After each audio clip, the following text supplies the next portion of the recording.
Pippa दरिया में कूद गए जिन कैसी करी डिठाई, भाई वो नरपाड़ा जीत गए जिन सिर धड़की बाजी लाई। एक पिप्पा ठाकुर, एक पिप्पा राम ठाकुर राजा था नागौर शहर का। वो माता का पुजारी था, शेरा वाली माता का दृढ़ पुजारी था और भक्ति की चाह उसके अंदर विशेष थी।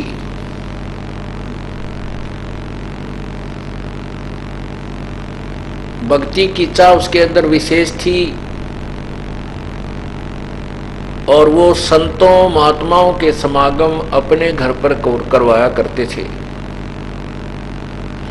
उधर से पूर्ण परमात्मा कबीर देव जी काशी में प्रकट थे और स्वामी रामानंद जी को उन्होंने तत्व ज्ञान से परिचित करवा दिया था। उसके बाद रामानंद जी की मंडली उस तत्व ज्ञान का ही प्रचार किया करती थी, आन उपासना को मना करने लगे। एक दिन रामानंद जी की मंडली और पिप्पा ठाकुर राजा के नगर में वहां पर किसी के यहाँ सत्संग कर रहे थे, तो राजा को पता चला तो राजा ने उनको अपने पास भी बुला लिया। तो उसमें उन्होंने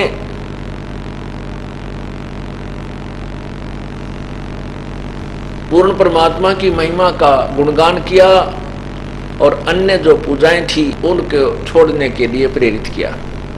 राजा ने कहा कि महात्मा जी, मैं तो शेरा वाली माता की पूजा करता हूं, मैं इससे ऊपर किसी शक्ति को नहीं मानता, कोई पावर नहीं है। तब रामानंद जी ने कहा कि अब तो हम जा रहे हैं और फिर आएंगे।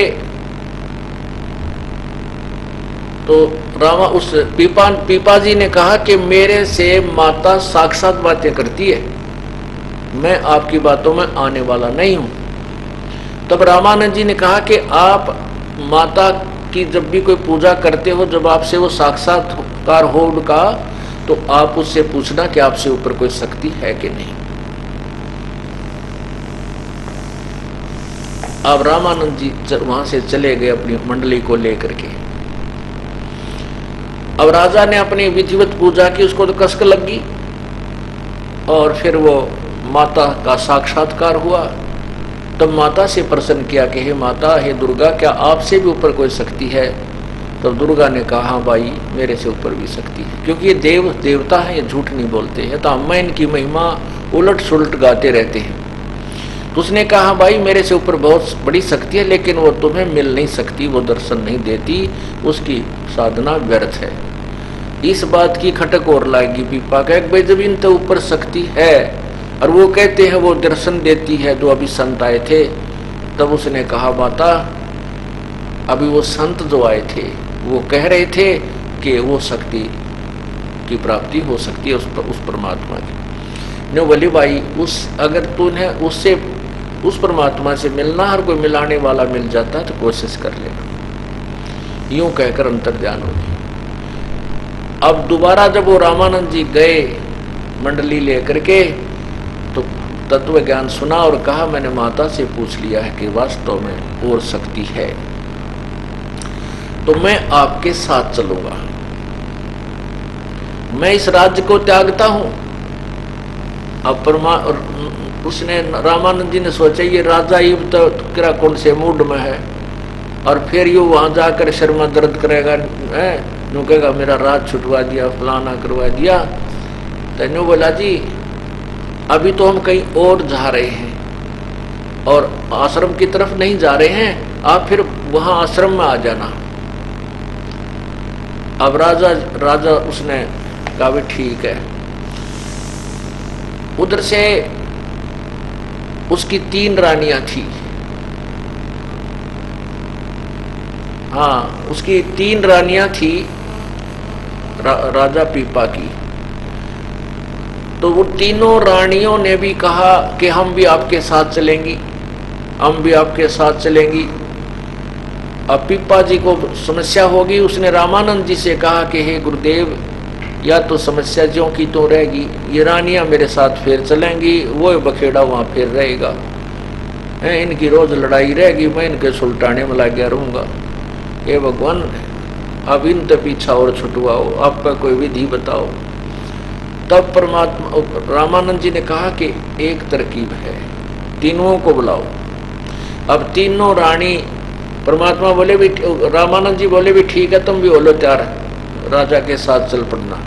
तो तीनों की तीनवा ने सारे गहने पैर लिए, कोटी जितने भी थे, हार भी, दो आड़े वो सोने के कड़े बना रखे जो भरा भरा पैरा करते राजस्थानी है, और पाया में भी और काना में भी सारे पूरी लद पद होगी सोने में, और बढ़िया सुंदर कपड़े पहन लिए। तीनों अपना तैयार होकर आगे चलो हम भी चलेंगे। अब बता, ये कोई वैराग धारण करने की तरीका था उनका। तब रामानंद जी बोले, बहन बेटी बात सुनो। अब पीपा से कहा कि मैं तरीका बताऊंगा, तो बोलिए मत।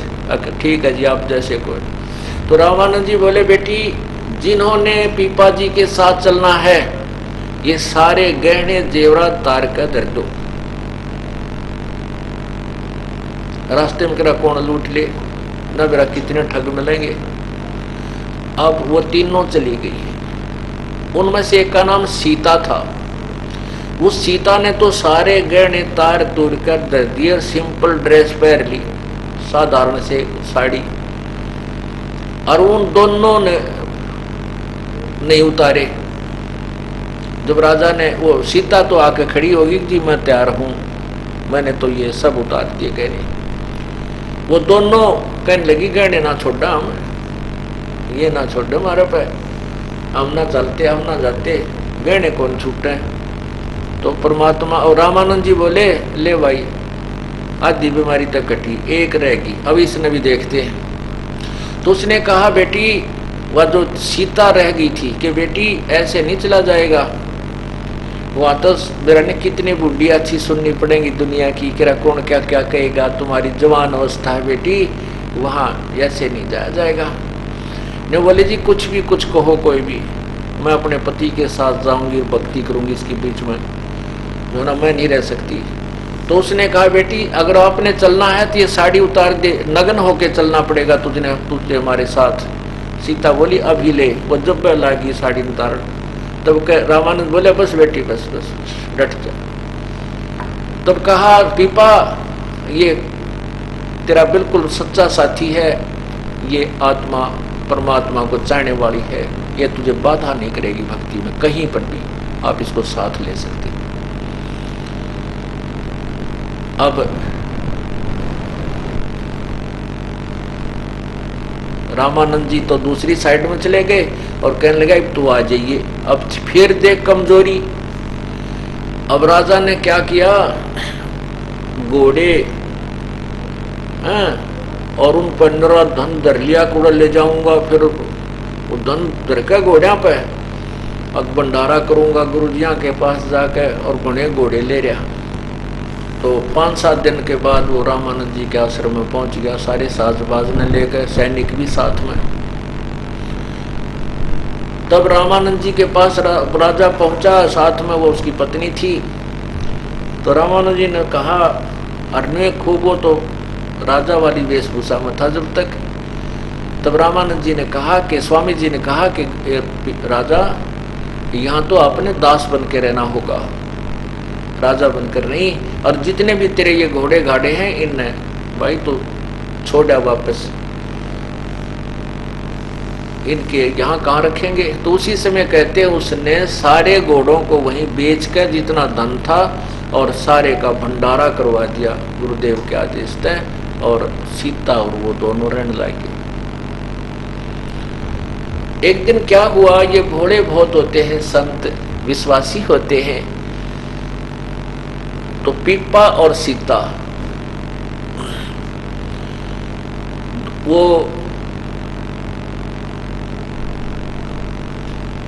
जमुना के किनारे बनारस में, काशी में घूम रहे थे।